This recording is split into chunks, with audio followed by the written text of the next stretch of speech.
जिनके लिए पहाड़ों की ऊंची से ऊंची चढ़ाई कुछ नहीं, एकदम सटीक निशाना, बुलंद इरादे, दुश्मन के सिर पर मंडराते काल की तरह। ये वो जाबाज हैं जिनके खौफ से चीन की नींद उड़ गई है, बीजिंग में खलबली मची है।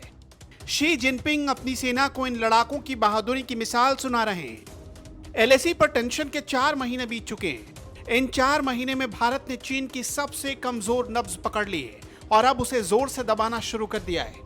चीन के खिलाफ भारत ने उन लड़ाकों को मैदान में उतारा है जिनसे चीन ने सब कुछ छीन लिया। ये तिब्बती लड़ाके चीन को मिट्टी में मिलाने के लिए स्पेशल ट्रेनिंग ले रहे हैं। भारत ने एक ऐसा सीक्रेट फोर्स तैयार किया है जो ईस्टर्न लद्दाख में चीन की कब्र खोदने की तैयारी कर रहे हैं।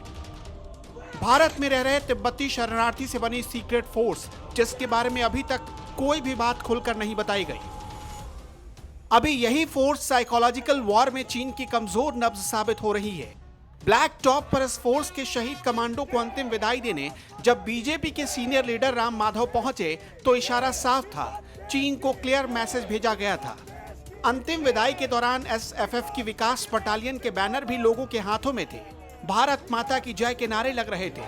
दरअसल एसएफएफ यानी स्पेशल फ्रंटियर फोर्स में तिब्बती लड़ाके शामिल किए जाते हैं। वो लोग जो भारत में रह रहे तिब्बती रिफ्यूजी कहलाते हैं।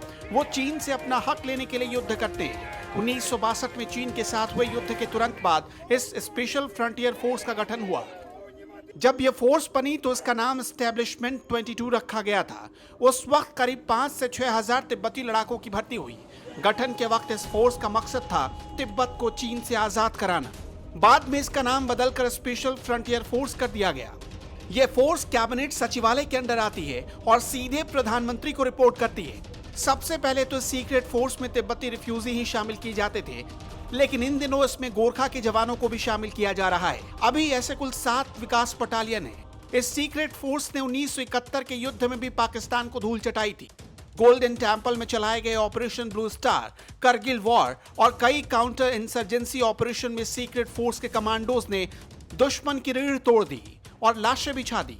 फिलहाल इस सीक्रेट फोर्स से चीन दहशत में है, क्योंकि वो जानता है कि इस फोर्स में भर्ती लड़ाकों को पहाड़ों पर चढ़ाई करने में जबरदस्त महारत हासिल होती है।